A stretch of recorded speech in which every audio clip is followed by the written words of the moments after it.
বিসমিল্লাহির রহমানির রহিম। মহিষগুলো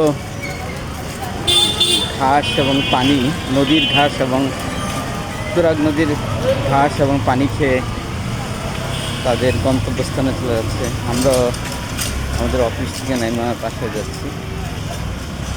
এক একজনের ডিস্টেনশন একই রকম। মানুষ তার ঘরে ফিরে সারাদিন কাজ করে, মহিষগুলো সারাদিন খাওয়ার পরে তাদের আস্তানা করছে। ঢাকা শহরে আসলে এটা একটা মানে সেন্টারে এটা দেখতে পাবেন না, কারণ ঢাকার যান্ত্রিকতা এই মহিষগুলো হয়তো আগামী 10 বছরের মধ্যে হারিয়ে যাবে। এখানে কল্পনাই করতে পারবেন না এতগুলি মহিষ আপনি ঢাকার এই বসিলা প্লেসে আছে।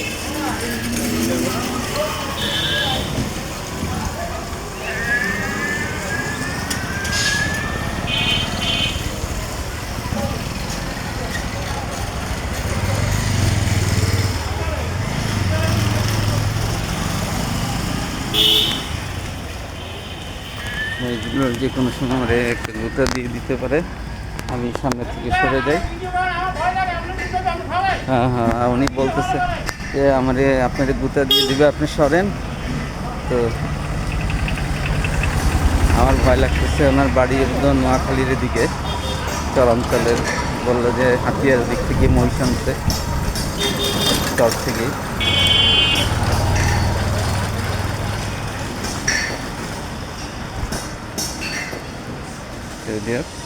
আসসালামু আলাইকুম রহমতুল্লাহ।